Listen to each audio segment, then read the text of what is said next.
Ya oke, halo semua, sampailah kita untuk karir episode ke-37 tepatnya di sirkuit MotoGP. Dan hari ini kita bakal mengcustomize warna baru untuk nomor si Surasep untuk MotoGP Asia.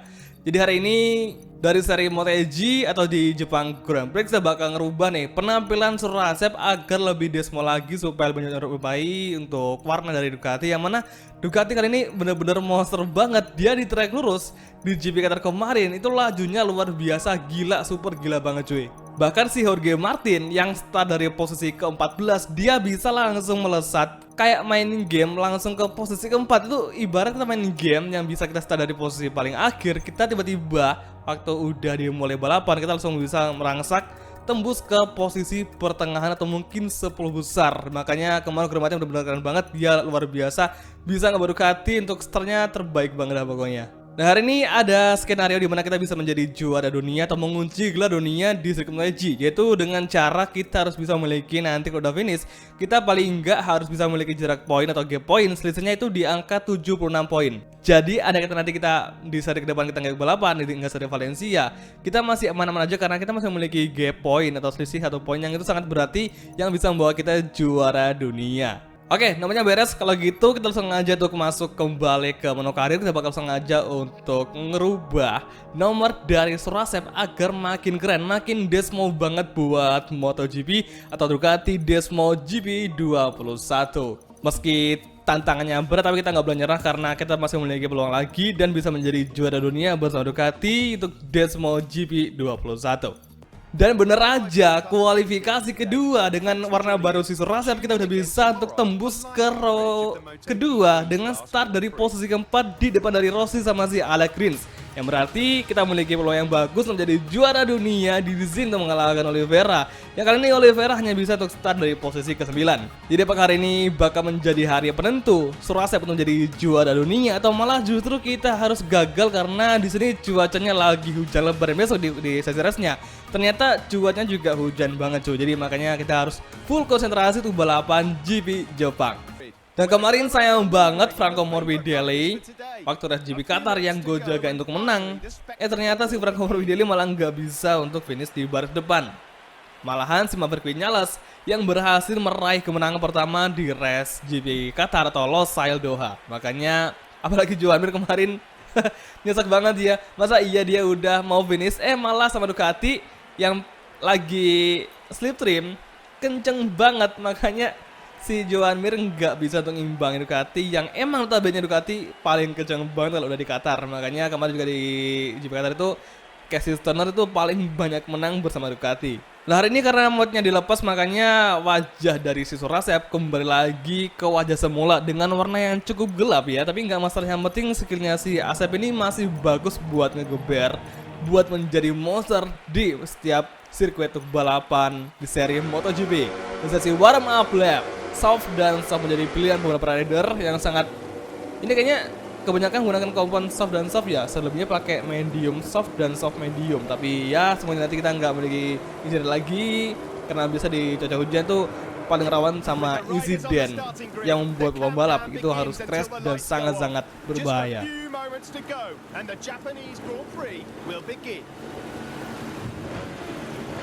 Oke semua, ini dia saya sekelas MotoGP Japan Grand Prix 2021 and on the way. Franco Morbidelli Marc Marquez overtake posisi paling depan, mampu Ducati mengejar di tim pertama. Hati-hati, Valtteri Rossi kembali merangsek ke posisi keempat. Kita melebar sayang sekali, kita overtaking Pol Espargaro, malah crash sayang sekali. High side Pol Espargaro, nampaknya Pol Espargaro, wow, crash berjamaah di belakang. Nampaknya GP Jepang memberikan satu insiden sangat berbahaya bagi pembalap tadi belakang, sehingga Pol Espargaro harus side dan harus menghantam pembalap di belakangnya. Nah, kali ini Oliveira bakal kita overtake untuk posisi ke-7, masih mengejar di track lurus dari segini. Kita overtake GTS serta Yamaha, dan bagus sekali. Kita balik terus kita Alex Rins, dan kita overtake Valtteri Rossi cukup melebar dan hati-hati, dan Alex Rins melebar. Tapi untungnya Ducati Surasep nggak sampai ikut melebar juga. Oke, kita fokus ke fighting. Lap pertama sektor kedua dan sektor ketiga, Valtteri Rossi masih menjadi pembalap yang mempertahankan posisi keempat, dan Marc Marquez ada posisi ketiga. Rossi Marquez, akankah mereka berduel untuk kembali kelas di balapan MotoGP? Kayaknya enggak sih. Oke, sektor ketiga akhir Nampaknya, wah melebar sayang sekali cuy. Allegris kembali mempertahankan kita. Jadi hari ini karena cuaca hujan, kita kebiasaan pakai braking point yang late braking, makanya kita hari ini sering banget ngelebar karena kita belum kebiasaan nih. Tapi ya wajar aja karena kita pakai Ducati yang motor paling bukan cocok buat di tikungan. Manja Valentino Rossi di top speed dan kita overtaking. Valentino Rossi tambah guys, dan akhirnya dari sisi kiri kita lampaui Honda. Nampaknya si Marquez berhasil kita kalahkan. Yes, bagus sekali. Oke, luar biasa akhirnya Ducati dan Surasa berhasil merangsek ke posisi ketiga. Setelah tadi kita sempat ada clash sama Paul Espargaro sama Valentino Rossi juga. Dan sekarang menuju lap kedua, Joan Mir, Franco Morbidelli dan Surasa masih mengejar Joan Mir kali ini di false corner. Di lap kedua kita lampaui Joan Mir dan akhirnya hati-hati, cukup tricky, cukup licin bagi Ducati bagi di sini melebar.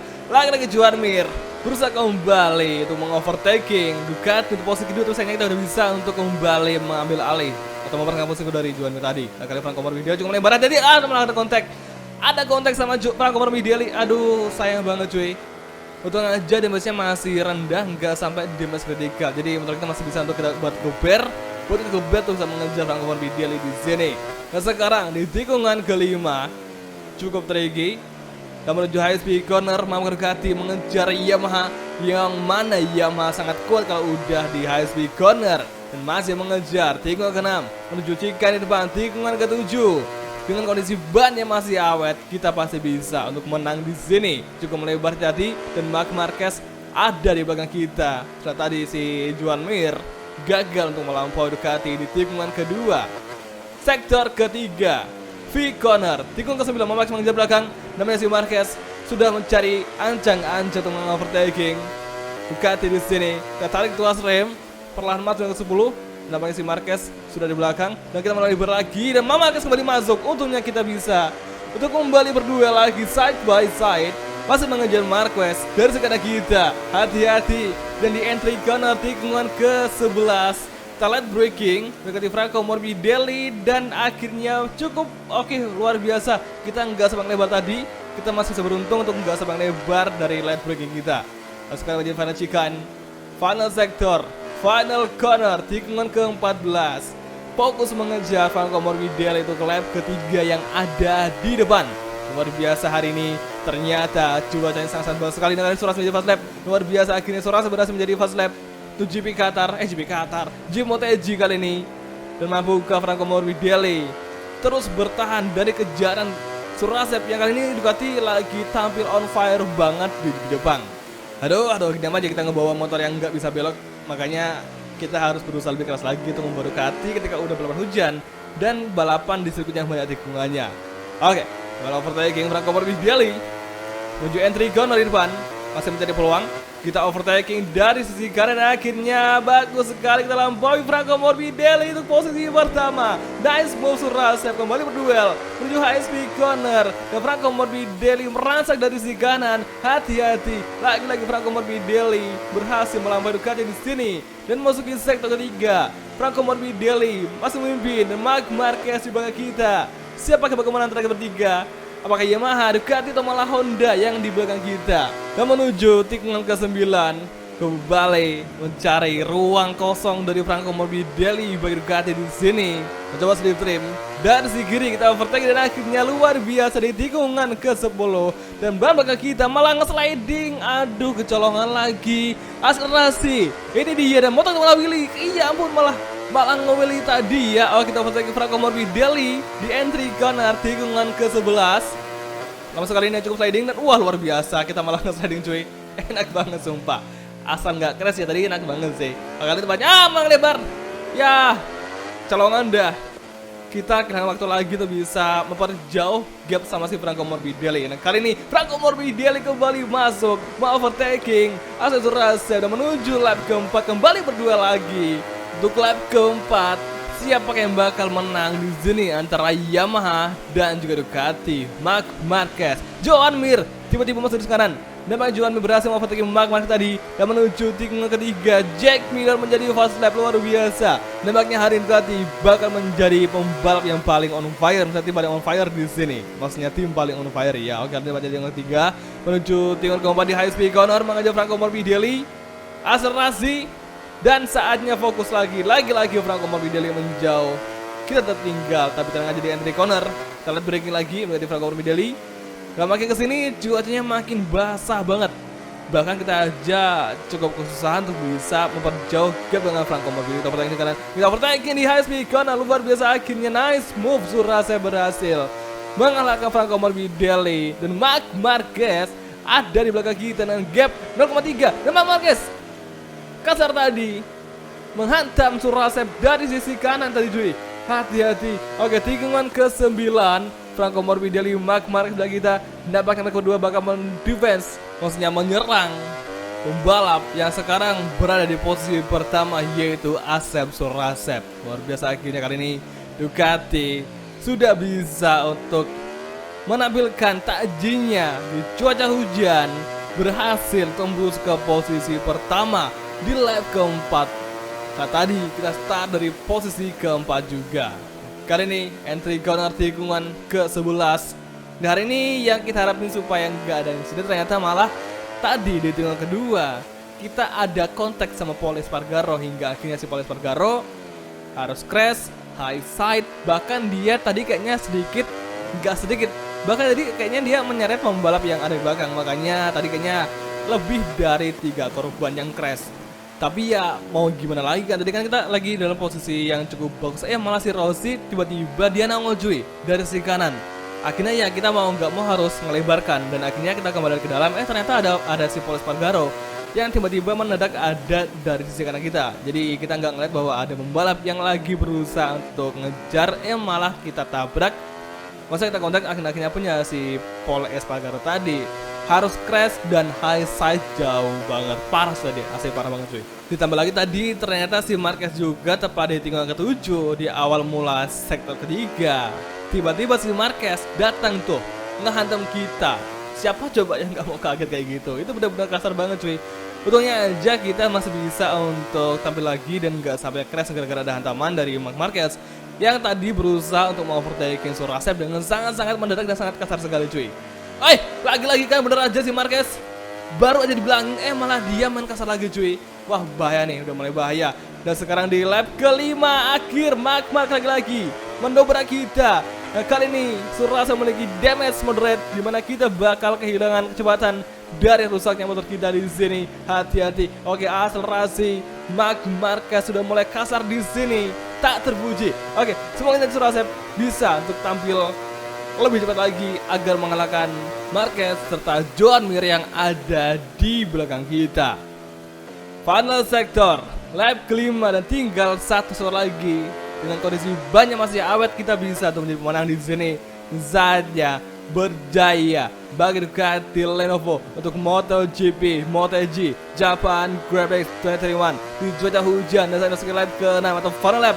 Dan saatnya kita bertarung di lap terakhir. Surasep, Marquez, Joan Mir, Alex Marquez, Rins, Quartararo, Miguel Oliveira. Nampaknya hari ini kita bakal gagal menjadi juara dunia, karena hari ini Miguel Oliveira hanya bisa, maksudnya dia tembus ke posisi 7. Kalau tadi Oliveira ikut crash, kemungkinan kita bisa menjadi juara dunia dan itu sangat-sangat enak banget. Tapi nyatanya si Oliveira malah berada di posisi 7 sekarang, dan akhirnya mungkin kita bakal kesulitan dan kita mungkin bakal gagal mengunci gelar dunia di MotoGP kali ini. Dan nampaknya hari ini skenario kita untuk menjadi juara dunia di MotoGP gagal karena ngelebar. Wah, parah. Kita tadi malah sliding gara-gara kita malah terlalu late braking cuy. Oke, high speed corner menuju sektor ketiga. Nampaknya suara motor Honda ada di belakang. Hati-hati, Marc Marquez di belakang kita. Apakah akan terjadi hantaman dari Marc Marquez lagi, atau malah justru kita bisa meninggalkan Marquez dengan sangat jauh sekali di sisa balapan GP MotoGP di lap ke-6. Oke, tikungan ke-9 keluar lagi menuju tikungan ke-10. Tinggal 1 sektor lagi dan Marc Marquez di belakang kita, tepat di belakang. Hati-hati dan cukup tricky. Oke, ini dia akselerasi lagi menuju top speed di depan, di track terus menurun, dan akhirnya kita bisa meninggalkan Marc Marquez di belakang. Kita defense dari kanan, kita tarik ke masalah, kita heartbreaking dari Surasa dan akhirnya bagus sekali dan cukup tricky.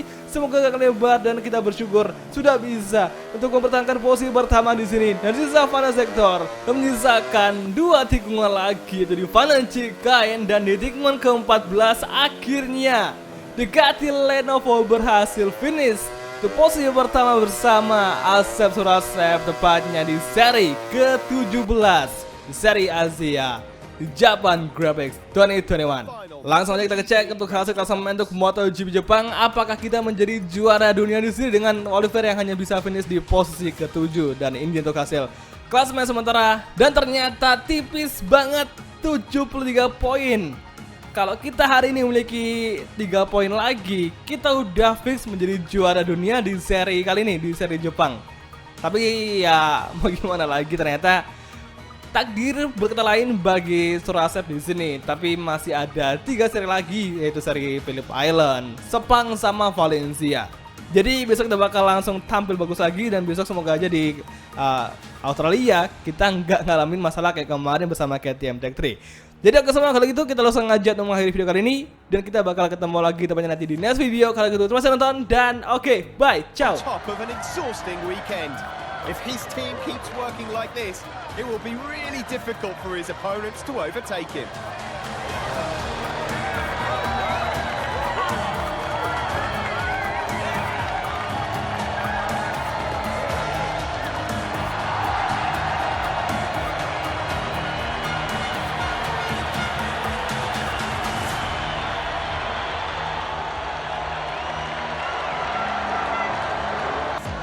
Stars of the day enjoying a round of applause from the team and fans.